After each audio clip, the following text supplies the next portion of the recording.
buenos días a todos y todas. Les doy la más cordial bienvenida a CF Responde.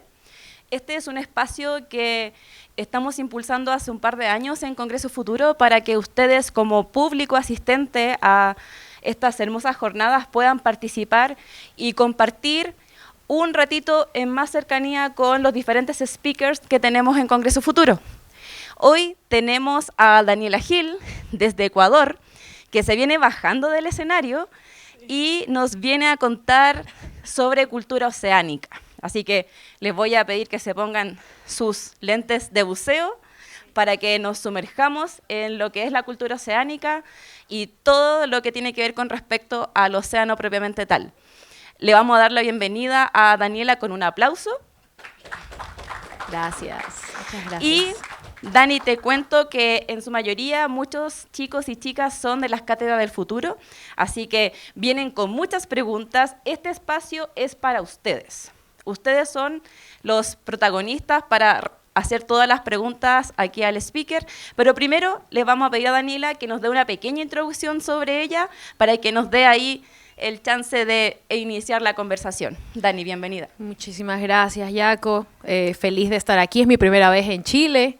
Justo le estaba comentando al señor que está aquí conmigo que la primera vez que iba a venir se truncó el momento por lo del terremoto en el 2010.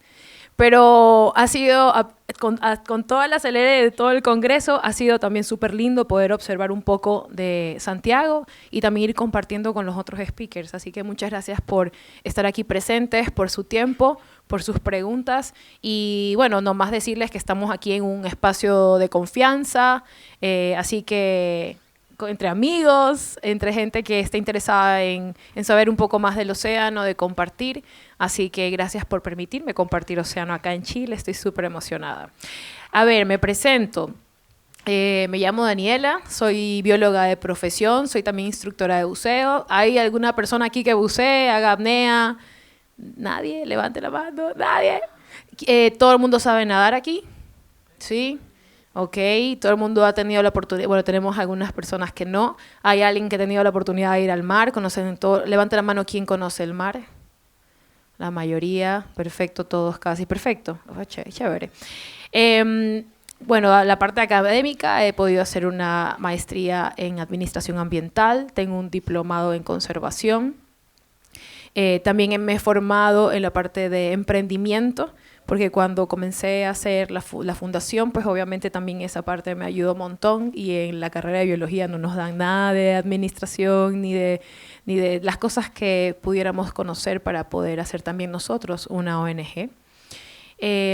Soy amante ferviente del océano. No sé si tuvieron la oportunidad de estar ¿sí estuvieron todos en la charla o no? Sí, algunos no. Bueno, yo en la charla justamente hablaba de algo que a mí me marcó muchísimo en mi infancia. Yo creo que soy de esas personas que cuando le dicen qué querías hacer de chiquita, nunca dudé. Desde los 5 o 6 años lo tenía súper claro. Yo quería ser bióloga, quería hacer buceo, explorar el mar, ver estas cosas maravillosas y bueno, es una frase que siempre suelo decir, compartir océano con las personas que no han podido tener la oportunidad de estar debajo del agua. Así que estar aquí me emociona un montón. Estaba súper nerviosa antes de salir al escenario. Ya cuando sales, ya todo pasa y ahí fluye.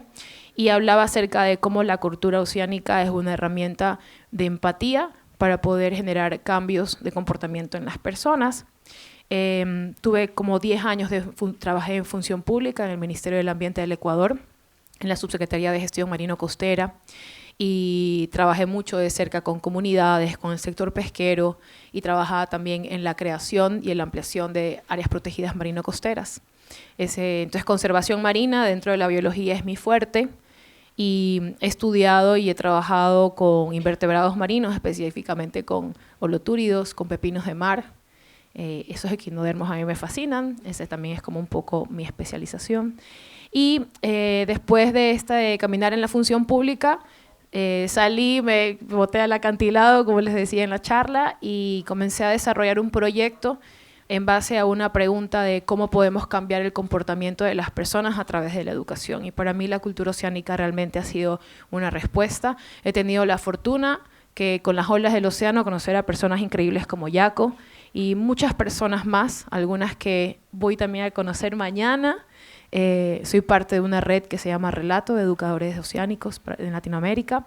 También soy parte del grupo de expertos de cultura oceánica de la UNESCO, en donde también tenemos a alguien de Chile, Pilar Muñoz de la Universidad de Valparaíso, que también somos colegas, y estamos tratando no solamente desde nuestros países y la región, sino también a través internacional con los diferentes miembros del grupo, en fomentar y en promover la cultura oceánica en diferentes aspectos, no solamente desde la educación informal, sino también desde lo formal y la gobernanza oceánica, ¿no? Con la parte sectorial, empresarial y gobiernos, entre los diferentes sectores. Y lo último bueno, soy mamá, tengo 42 años, mi hija se llama Ornella, ¿qué más les puedo contar? Me encanta la salsa, talasófila, melómana, me encanta la música, y bueno, y también dentro del arte y la cultura, es algo que también dentro de Cultura Oceánica en la Fundación estamos explorando un montón. Los invito a que vean nuestro canal de YouTube. El año pasado hicimos un proyecto que se llama Sinfonía de Ballenas, en donde hemos un componente de ciencia ciudadana, hemos registrado los cantos de las ballenas que nos visitan en la Reserva Marina del Pelado, donde nosotros trabajamos con la comunidad de Ayangue, en la provincia de Santa Elena, y hemos creado un coro de conchas con niños y niñas de la comunidad y otros instrumentos nativos, y hemos combinado los cantos de las ballenas con estos instrumentos, así que si quieren y pueden, esta noche pónganse audífonos, que creo que la experiencia es más potente, y escuchen playlist Sinfonía de Ballenas, es muy bonito, y nos dejan sus comentarios también si desean. Muchas gracias, Dani. Bueno, Dani ha hablado todo el rato de una fundación. La fundación se llama Amiguitos del Océano, la pueden buscar en Instagram. Sí. Y yo ahora voy a salir de acá porque empieza el público a hacer sus preguntas, así que voy a dejar a Dani en el escenario para que ustedes puedan hacer sus consultas con respecto a lo que Dani le ha contado, con respecto a las ciencias del mar, la cultura oceánica o cualquier duda que puedan tener, incluso con respecto a la formación. Este espacio es súper relevante también para que ustedes se inspiren y vean de que desde una carrera profesional se pueden hacer diferentes cosas. Dani les mencionó el sector público, ahora está liderando una fundación, así que hay harto que conocer. Así que Dani, yo te dejo en el escenario. Gracias. Para que puedas responder las preguntas del público. ¿Quién va a ser la primera persona? Sin miedo al éxito, dicen. ¿Tu nombre? Ok, me van diciendo, bueno, me llamo X, y así, y ahí vamos conversando. ¿Aló? Ahí se escucha. Me llamo Masami, soy de la Universidad Santiago de Chile y estoy estudiando estudios internacionales. Todo el tema de la gobernanza oceánica me interesa, la verdad. Ahora mismo estoy tratando de ver una investigación con la minería ilegal. Y eso tengo como dudas de cómo va a ser en el futuro porque actualmente tanto con China y Estados Unidos en la forma más política el multilateralismo se está cayendo, hay una controversia de tensión entre las zonas del mar como patrimonio de la humanidad, quién los va a extraer, principalmente quiénes van a gobernar estas cadenas globales de la economía. Son tantos temas con el tema de la gobernanza oceánica que a veces me planteo cómo realmente vamos a direccionarnos con este tema en el futuro. No sé si me explico bien. Sí. De hecho, ya se viene trabajando hace un tiempo atrás un acuerdo internacional BBNG. De hecho, felicitaciones, Chile ha sido uno de los países en nuestra región que le ha echado bastante duro, un equipo en el Ministerio de Relaciones Exteriores fenomenal. Tengo la dicha de conocer a una de las personas ahí, a Patsy. Y de hecho, ahora el sábado, que estamos martes, el sábado ya comienza entrar en vigencia. Entonces es algo súper importante que no se viene trabajando desde ahora. Obviamente este tipo de acuerdos, cuando sobre todo es algo en aguas internacionales, en donde no gobierna nadie y estamos todos, por así decirlo, es importante tener consensos, es importante hacer las reuniones. A veces, yo sé que a veces cuando uno está acostumbrado como a la acción, el accionar pronto, inmediato, como que tenemos que cambiar ya, es frustrante. pero obviamente cuando hay muchas personas y sobre todo intereses económicos, políticos y de otras gamas, es necesario también escuchar las diferentes partes, porque si no, no podemos realmente implementar algo. Y ahí, justo en una entrevista anterior les decía, ahí es cuando quedan realmente las normativas, las leyes en papel, cuando no se pueden implementar o cuando los sectores o los actores que están haciendo parte de eso no lo realizan. Entonces creo que esto es un gran avance. Creo que esto es justamente ya no muy hablando en el futuro, sino que en una acción inmediata. Y eso es una protección que nos puede ayudar a nivel global a poder defender esto tan importante que es parte del cuidado del océano, nuestra casa azul. Realmente a través justamente de la cultura oceánica es que también podemos fomentar este conocimiento, pero esta también interiorización de que si realmente destruimos la casa azul, nos quedamos sin lugar. Y ese era un poco el planteamiento que también hacía en la charla.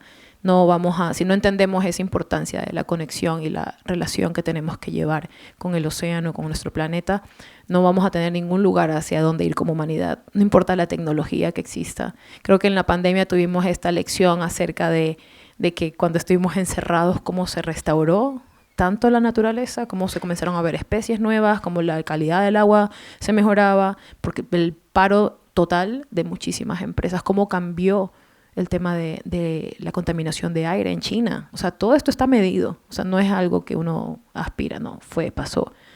Así que ya, pues ahí la naturaleza nos demostró que definitivamente ella no depende de nosotros, sino nosotros de ella. Y bueno, en Ecuador también estamos pasando temas de minería ilegal. Creo que también ahí hay que hablar. Hay veces que estamos muy pasivos, hay veces que dejamos que otros tomen batuta y claro, hay muchas luchas y a veces eso también es cansado, ¿no? Pero importante no dejar de decir algo al respecto y poner, por ejemplo, en espacios como esto, esas preguntas para que todos podamos también reflexionar desde casa cómo puedo también apoyar a X iniciativas sobre este tema. Gracias por tu pregunta. ¿Alguna otra? Acá. Paréntesis. ¿Tenemos algún tiempo para esto o no importa? No sé, si cualquier cosa me hacen así porque si no a veces nos podemos ir de largo y nos traemos cafecito. Dale. Dale, yo me llamo Natalia, yo soy egresada de la misma carrera de la compañera, de la misma casa de estudios también de la USACH. Yo quería preguntar algo un poco más como quizás más técnico, que cómo fue la experiencia y por qué tuviste la necesidad tuya de pasar del sector público a formar una fundación y pasar como a sociedad civil o ONG. ¿Por qué consideraste que ese era tu siguiente paso a seguir y qué herramientas rescataste de la administración pública, podríamos decirlo, para poder aplicarlo en eso? Excelentes preguntas. Esto es como una lección de vida. A ver, yo tuve casi 10 años en función pública. Yo estuve mayormente en el Ministerio del Ambiente, pero también estuve en acuacultura. De hecho, en un inicio en Ecuador también había mucho interés en hacer maricultura y tenía yo contacto con Chile justamente por la experiencia que tenían. A ver, de la función pública, ¿por qué me salí? Me salí por varias razones. Creo que todo tiene un ciclo.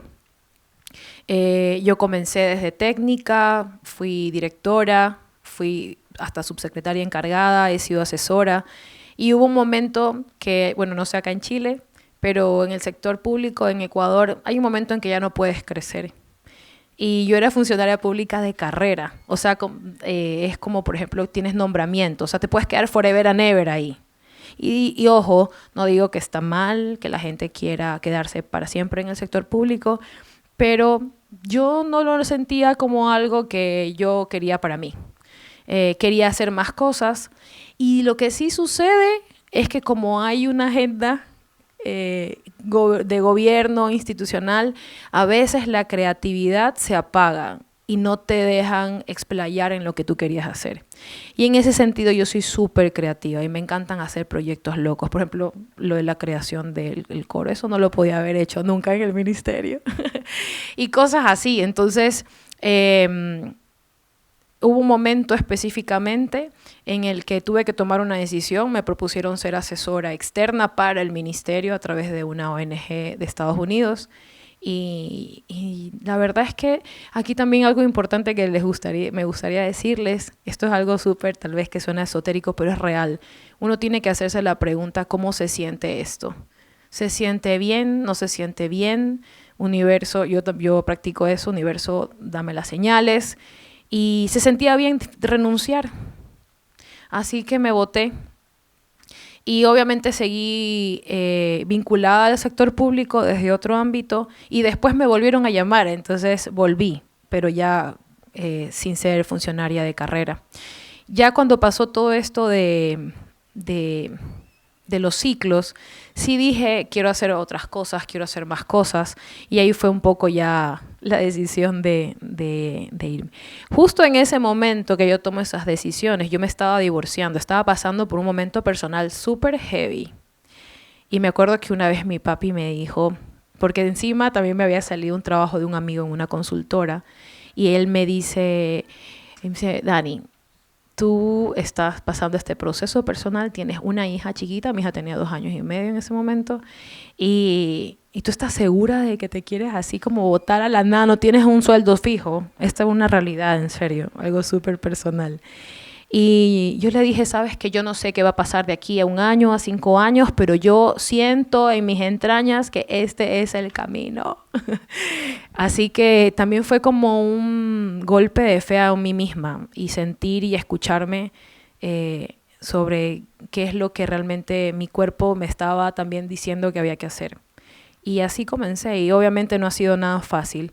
Es este camino de emprendimiento que también les decía que desde un inicio eso no te enseñan en una carrera técnica como biología, pero tuve la fortuna de caer en un sitio maravilloso. Entonces el primer año me dediqué a hacer cursos de buceo porque tengo también esa parte de instrucción de buceo, y cayó en uno de mis cursos a uno de mis mentores que se llama Frank. Y él al término de hacer su curso me dio el mejor feedback ever. Así que cuando ustedes también sientan de darle algún tipo de retroalimentación a alguien, por favor no se queden callados, eso le puede cambiar la vida a una persona, y a mí me la cambió. Él me dijo, Dani, tu curso es increíble, que seas bióloga nos permite también como conectar de otra manera con el océano, el contenido, la manera, la experiencia es increíble, pero tu curso lo haces en la casa. Yo literalmente estaba sentada en un banco en la escalera, mis alumnos en un sillón, les hacía audiovisuales. Mi hija pasaba por ahí y me decía, tu hija es maravillosa, pero tal vez no a todo el mundo le gustan los niños. Y estás entrando a casa de padres a otras personas. Entonces me lleva a un coworking y en el coworking comienzo a dar clases. Así que en este coworking comencé a aprender mucho de emprendimiento social y comencé ahí a generar el proyecto de la fundación. Y con lo que preguntabas, ¿qué rescato del funcionario público para la parte de fundación? Me dio mucho perspectiva para la parte administrativa. En el función pública se manejan como que los proyectos de inversión y el gasto corriente. Y de la misma manera, pues porque era lo que estaba más familiarizada, comencé a hacerlo en la fundación. Y eso sí nos ha ayudado un montón, que cuando estamos vinculados hacemos cooperación con instituciones gubernamentales, ya tenemos un mismo lenguaje y un mismo tipo de información financiera. Entonces, realmente todo tipo de experiencia es válido y te sirve, a veces no se ve en ese momento, pero más adelante sí. De nada. ¿Alguna otra pregunta? Allá. Hola.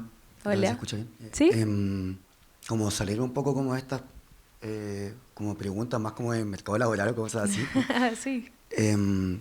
Yo soy sociólogo y recién egresado, y claro, me encantó como tu perspectiva de la manera en que nos beneficiamos como en el contacto con la naturaleza, en mucho, bueno, sobre todo con el mar, pero también hablabas como, claro, en temas de bosque, campo, cosas así. Entonces, como que hay muchos estudios que hablan sobre los beneficios que te trae como conexión con la naturaleza, pero lo que más como que sentía que como que necesitaba también como una respuesta, era como sobre la simbiosis que pasa como entre especies, y creo que igual es algo que se ha estudiado acá, que no sé, pues como personas con cierto tipo de condición o algún tipo de que necesita, no sé, nada con delfines, anda en caballo o necesita como esa conexión con otros seres, no solamente con las cosas, como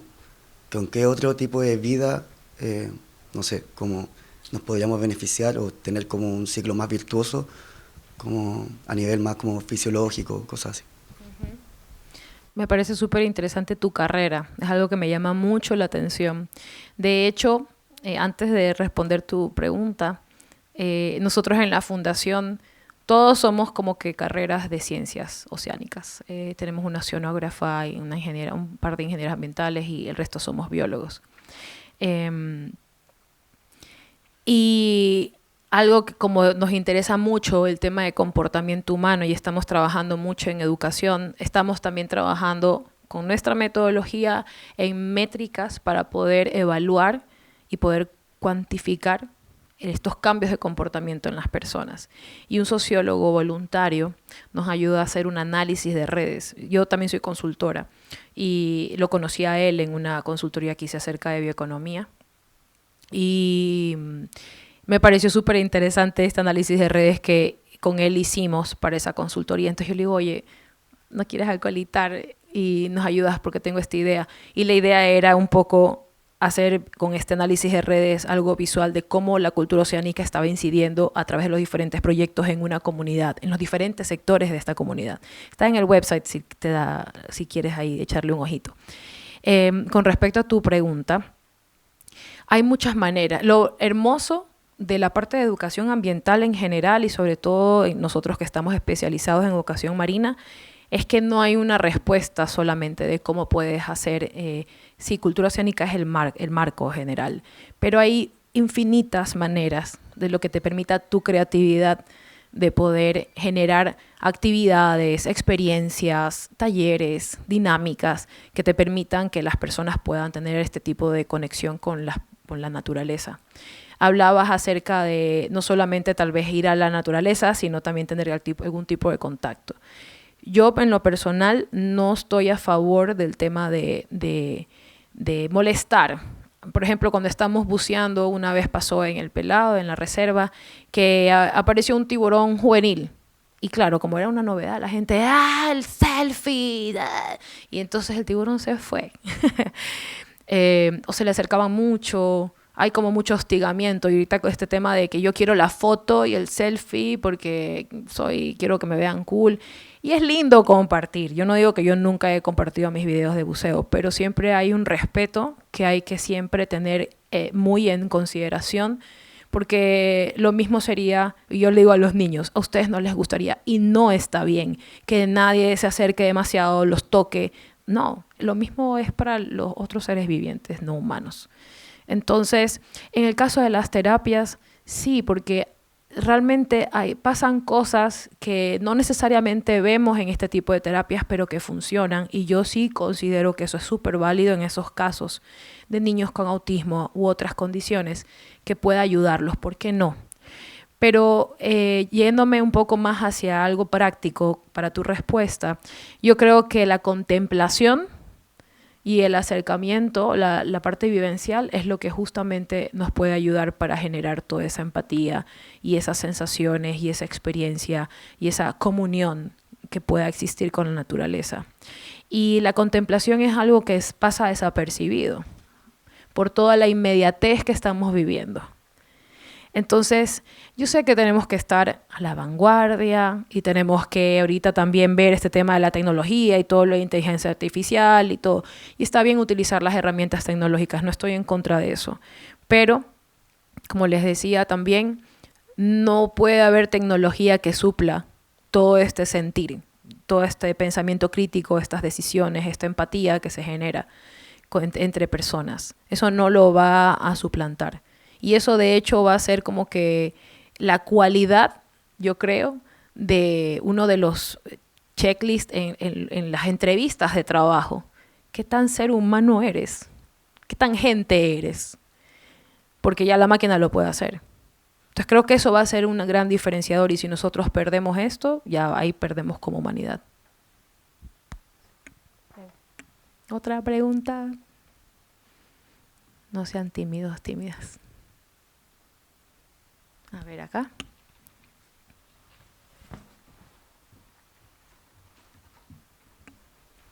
Muchas gracias.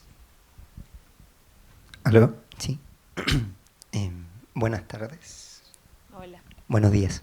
Buenos días, buenas tardes. Sí. A ver. Buenos días.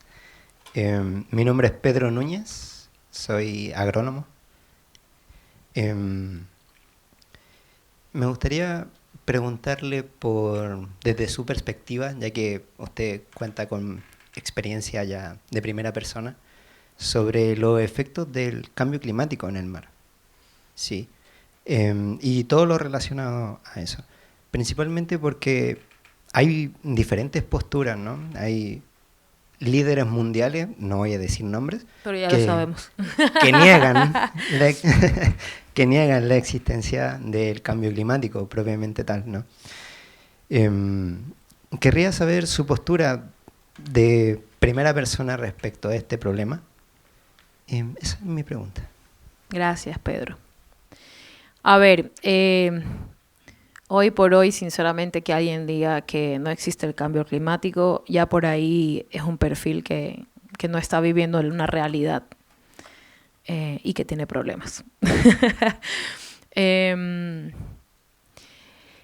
Realmente también creo que es un poco, entre comillas, más fácil para las personas que tenemos un contacto y que trabajamos con el océano, tener esta perspectiva y vivir en primer plano los cambios que se están generando. Nosotros, por ejemplo, en uno de los proyectos que hemos trabajado con el sector pesquero artesanal en Ecuador, que es bastante grande, hemos hecho conversaciones con ellos. Ellos te dicen que hay mucha sabiduría ancestral y práctica en el sector, porque obviamente conocen las rutas donde están los peces, ellos saben. Entonces ellos te dicen que los comportamientos de los peces han variado, que ahora cada vez tienen que irse más hacia afuera, claro, porque más somero, el agua está más caliente, entonces buscan también profundidades para ir a aguas más frías, ¿no? Más templadas, dependiendo también de las épocas y la especie, ¿no? Pero todas las dinámicas pesqueras han cambiado, los recursos han cambiado. Y en el 23 y 24 puntualmente, en Ecuador, tuvimos ya han venido pasando anomalías regulares a nivel global, pero el 23-24 sobre todo, en el 23, tuvimos una anomalía mucho más profunda, por así decirlo, en la temperatura del agua. Y cuando hacíamos los talleres y todo, a veces nos decían, no, bióloga, lo que pasa es que reventó el camarón. Allá se dice así cuando hay un boom. Claro, entonces la subida de la temperatura provoca que algunas especies, por ejemplo el camarón, reviente, o sea que se reproduzca mucho más. Pero entonces, claro, pescan, pero mira cómo puede repercutir eso que tal vez ahorita solamente podamos decir se fueron a pescar camarón porque reventó. Se comienza a descuadrar la dinámica económica, porque entonces comienza a haber más, o sea, la demanda está, pero hay más producto, entonces el precio baja, pierde valor el producto, y ambientalmente o biológicamente ese stock que generalmente tenía un proceso y un ciclo que le lleva a crecer, reproducirse, porque también no hay un discernimiento de la captura, ¿no? Te puedes ahí capturar diferentes tallas. Entonces ahí, ¿cuál es la repercusión en el stock de la población general de ese recurso? Y así, por ejemplo. Entonces es una afectación ambiental, biológica, económica del propio sector. Entonces es algo que sí lo hemos vivido y que también a corto plazo eso no va a poder ser cuantificado, porque los análisis pesqueros toman tiempo, hay un registro que se debe llevar y a veces también no hay esa información. Entonces, eso, por ejemplo, particularmente. El tema de los cambios en rutas migratorias de ciertas especies también. Nosotros en Ecuador hemos tenido 2 veces presencia del elefante marino, que creo que está acá en Chile. Nosotros no tenemos eso. y el pobre se perdió en su ruta hacia un poco más el norte, no sé si iba a Perú, pero se perdió y como Papá Noel en junio llegó hasta los ríos con otro tipo de densidad y salinidad. ¿Y qué hace este animal acá? Lo mismo, el tema, tuvimos mucho crisis con aves marino costeras. Hubo un momento en que se encontraba en las playas centenares de aves muertas. Entonces, hay diferentes consecuencias que lastimosamente estamos viendo en la parte de los corales. Entonces, es inútil y no es posible que a pesar de toda esta evidencia científica, hoy por hoy continuemos diciendo o pensando que no existe el cambio climático. Es realmente una locura. La data no miente. Gracias. ¿Alguna otra pregunta? Acá. Hola, buenas tardes. Hola. Camilo Coña, Camilo. ingeniero químico del UTEM. Una consulta con respecto a la contaminación de microplásticos, que también está relacionado al cambio climático, y otra parte también un poco sobre las erupciones volcánicas marinas. ¿Qué efecto tiene en la vida del medio ambiente marino como tal? Ok. Sobre, a ver, ¿cuál es la pregunta específica por el tema de microplástico? La presencia. La presencia. Ok. Bueno, claro. Tenemos también un caldo de cultivo, ¿no? En las partes terrestres y marinas por los cambios de temperatura, pero sobre todo en las terrestres hay mayor incidencia de luz y el calor, la refracción. Entonces sí tenemos también mayor fragmentación. Y obviamente el plástico, como lo hicieron con la mentalidad de que dure forever and ever, pues obviamente durará forever and ever en una manera más microscópica, no visible al ojo, lo que lo hace más peligroso. Tal vez el plástico en una presencia un poco más estructurada es más fácil de manejar, tal vez de reciclar, de tratar, de eliminar. Pero cuando ya tenemos el problema de microplástico estamos fritos. Y ya existe en contenido estomacal de peces, lo hemos visto, la afectación de plástico. En tortugas marinas, unos amigos de una organización amiga, hermana, hacen operaciones a tortugas marinas y hemos llevado una y están ingiriendo plástico. Entonces esto tampoco no es que el social media, que se están inventando, no, es grave. Y entonces todos los esfuerzos de conservación también son plata invertida. Entonces, ¿dónde también estamos como que no es solamente un tema yo creo que una de las cosas que nos faltó hace mucho tiempo en la parte de ciencia integrar es también la parte económica. Porque claro, sí tenemos un mayor arraigo y afinidad con los ecosistemas y las especies, ¿no? Es algo que nos llama a la conservación. Tal vez entendemos más la importancia de su conservación y su rol en el ecosistema. Pero para muchas personas también el tema como que económico y los problemas ambientales son problemas sociales, son problemas de salud pública y son problemas económicos. Entonces no deberían tratarse o no deberíamos desde la ciencia tratar exclusivamente solo el tema de ecosistemas y a especies per se. Eso con respecto al microplástico. Con respecto a tu otra pregunta de erupciones, ok. Bueno, esos son procesos normales de la Tierra. Y de hecho hay fumarolas y hay alrededor de Galápagos también que se han generado estas islas de origen volcánico y hay todavía activas, ¿no? Debajo del agua. Existen justamente en ciertas profundidades con cierto ecosistema que forman, con ciertas especies que obviamente están adaptadas a esas circunstancias tan feroces, voraces y súper complejas, que no lo pudiéramos tener nosotros u otras especies marinas de otros planos, por así decir, porque en el océano obviamente tenemos diferentes tipos según las profundidades hay diferentes tipos de especies, ¿no? Y ecosistemas. Entonces, eso no tiene ninguna relevancia negativa, es parte del proceso de la naturaleza y obviamente existen especies que están adecuadas a eso. Gracias. ¿Alguna otra pregunta? ¿Comentario? ¿Sugerencia? ¿Acá?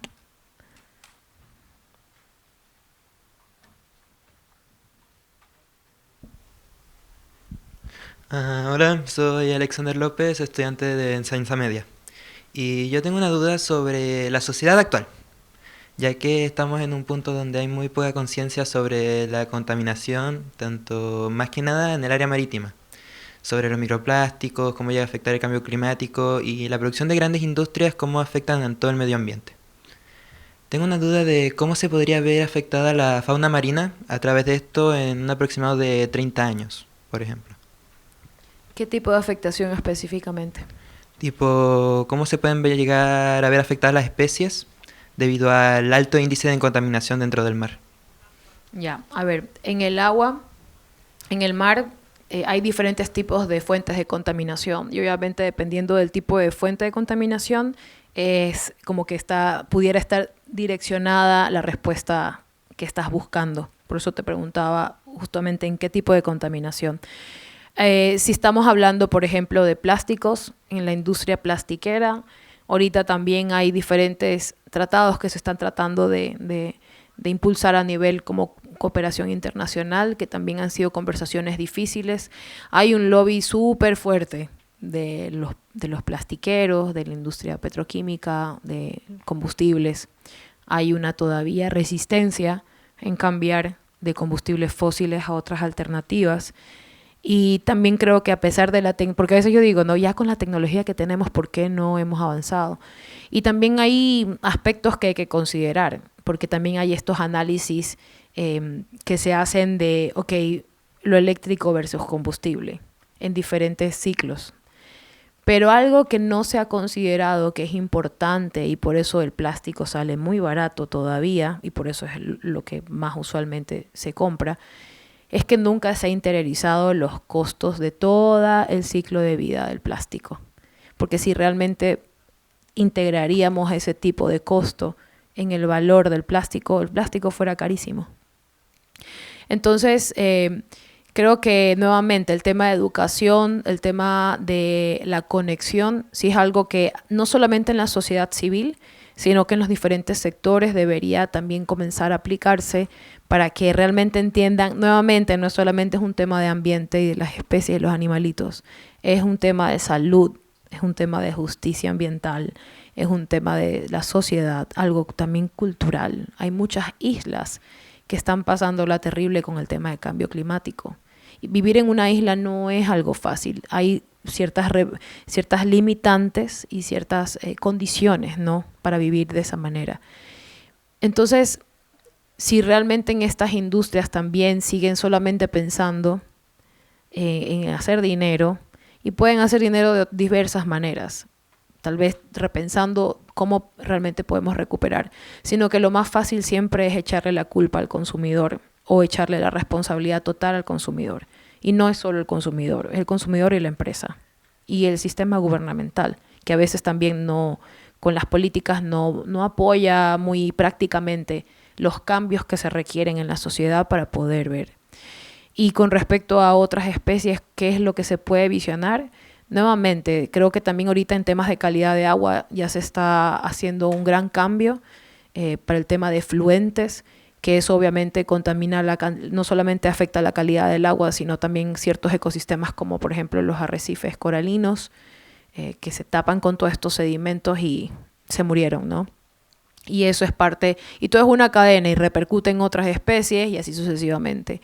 Así que creo que lo importante es no solamente pensar en tu perímetro cuadrado de sector, sino también cómo esa actividad genera ingresos, impactos aquí y alrededor, y cómo se va desbordando como cascada. Eso creo que ese pensamiento nos pudiera llevar a tener mejores planes de contingencia, de acción, de prevención, y trabajar más en eso, en prevención. Generalmente estamos esperando que ocurra la desgracia para tomar acciones, y a veces es muy tarde. Miren los derrames que también pasaron en Perú. Seguramente aquí también han tenido problemas ambientales. Entonces, eso. Gracias. Otra pregunta acá. A ver. Hola. Hola. Me llamo Mariana Zapata, tengo 16 y soy estudiante de media.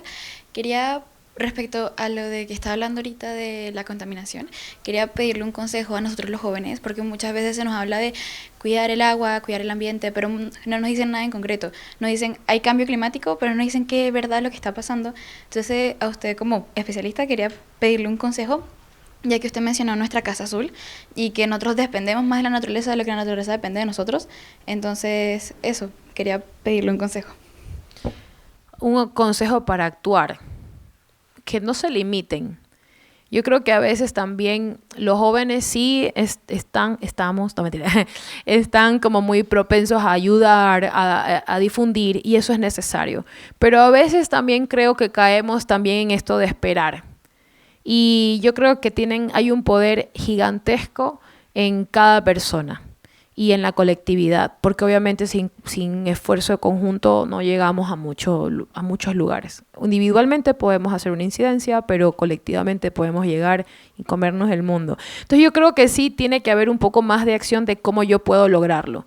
Y yo sí soy muy ferviente y lucho porque la gente se haga emprendedora o que haga sus proyectos. Es posible. Si yo que no tenía ni idea del tema de emprendimiento, comencé a juntarme con personas emprendedoras, a aprender, a meterme a bootcamps, a leer, a escuchar podcasts. Todas esas cosas sí funcionan. Y el tema es cambiar la mente. Y cómo entonces aprovechas tus dones profesionales para el servicio, en mi caso, del océano. Entonces, yo siempre quise ser bióloga, quise ser buzo, y también quería trabajar en una fundación, pero yo nunca me imaginé que yo iba a crear la fundación. Y tengo toda la libertad del mundo de hacer la creatividad que a mí se me da la gana. Y yo soy la jefa. Entonces, yo creo que también eso, y el espíritu de joven es como que me quiero comer el mundo. Aprovechen ese sentimiento y realmente prepárense, porque obviamente esto tampoco no es que es y tengan paciencia, porque creo que la juventud sí está con esta inmediatez del mundo en general. Es ya, mañana me hago rico, mañana me hago millonario. No, esas cosas no pasan así. Las cosas toman tiempo y se cocinan. Y la gente también tiene que ver tu trabajo, tienes que enfocarte. Y enfocarte en lo que tú haces, no en que los demás hacen o no hacen. Enfocarte en lo que tú quieres lograr. Y ahí poco a poco te juro que las cosas se van dando. Ya te digo, ¿quién hubiese dicho hace 8 años que iba a venir a Chile a hablar de cultura oceánica? Ni por aquí. Así que eso creo que es un mensaje. Tomen acción también desde su proyecto personal. Acá creo que... no sé, ya dijo. ¿Quién más? Nadie más. Ahí está, acá. Hola, yo me llamo Rachel Sánchez y bueno, mi pregunta, estaba dudando si hacerla, es que puede llegar a pasar lo sucedido en la famosa serie de Los Simpsons. Nostradamus. Ellos le han pegado a varias. Eso que pasó con los peces y... La radioactividad. Sí. ¿Y con qué se debe tener cuidado para que no llegue a pasar? Si es que se ha llegado a ver algún caso similar. A ver, así que de tercer ojo yo no lo he visto. Pero sabes que ahorita que estabas haciendo esa pregunta, sí se me vino algo a la mente, que tiene mucha relación. Y que también lo estábamos conversando con el señor que estaba aquí.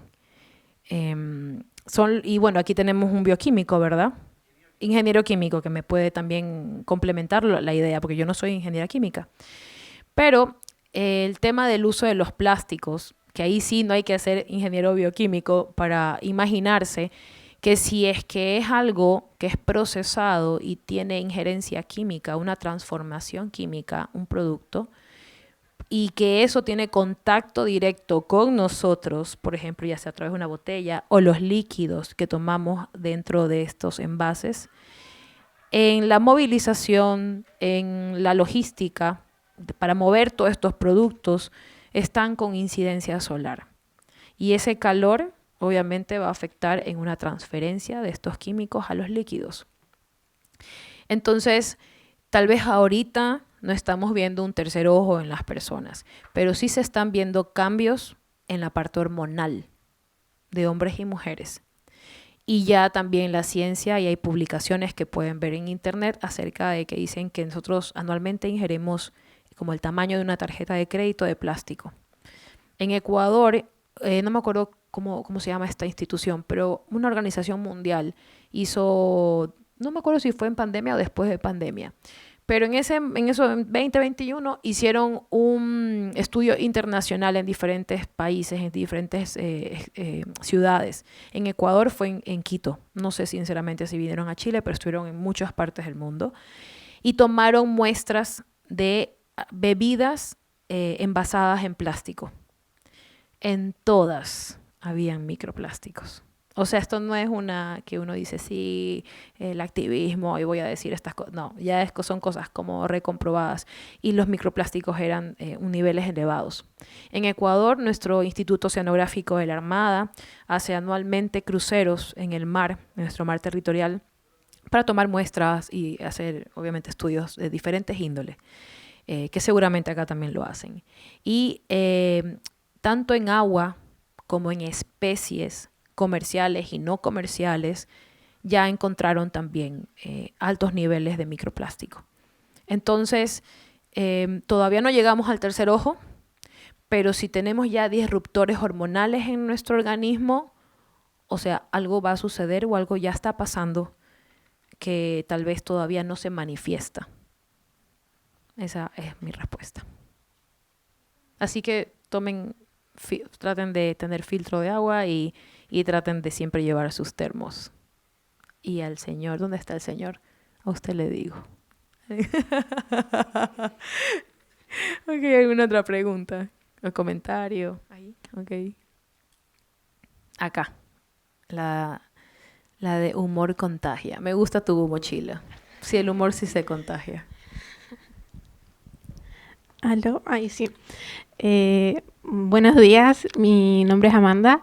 Me gustaría preguntarle a usted, más por el lado de gobernanza, por materia legislativa, su experiencia, así como por dónde se parte, cuál es el proceso y en realidad, ¿cuál es su postura al momento de proteger, no sé, bueno, lo que podría ser la costa o el hábitat marino frente en regiones como Sudamérica, donde es difícil? ¿Cómo lo plantea? ¿Cuál es su postura? Si en realidad tiene que terminar torciendo un poco el brazo, porque al final del día siempre se contrapone con el progreso o con materias o disciplinas más económicas, ¿no? Uh-huh.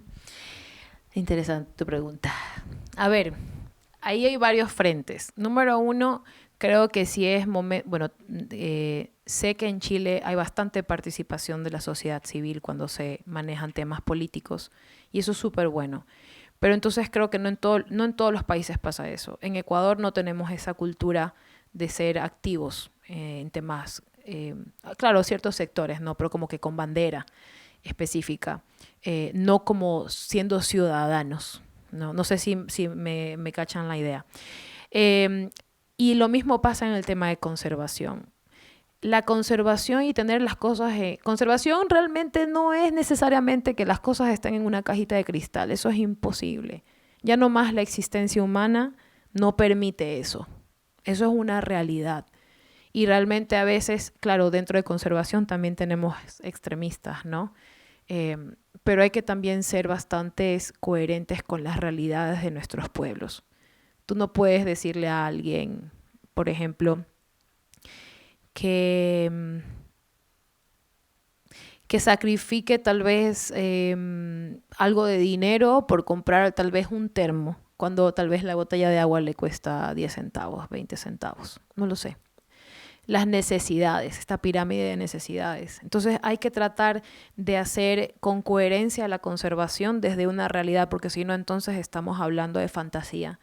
Y la idea principal de la conservación, al menos desde mi perspectiva, no es solamente trabajar por la naturaleza y por los animales, sino también para que la especie humana en esta integración nos podemos llevar bien y que seamos, yo le digo, buenos vecinos, que haya buena vecindad. Eso para mí es un poco el desafío. ¿Cómo se lo logra? Lo que te decía, el tema de participación. Entonces tenemos Estamos bien. Ya. Okay. Tenemos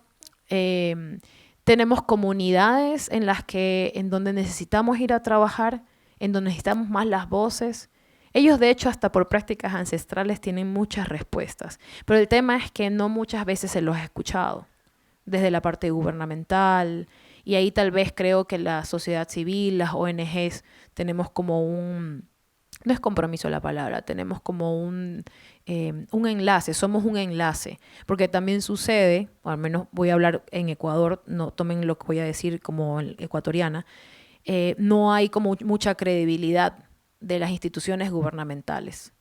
Entonces, claro, van con proyectos o van a extraer información, academia también pasa eso, y nunca más regresan. Entonces se pierde credibilidad de tal vez otros momentos y proyectos que quieran apoyar al lugar donde se está trabajando, y hay esta resistencia al cambio.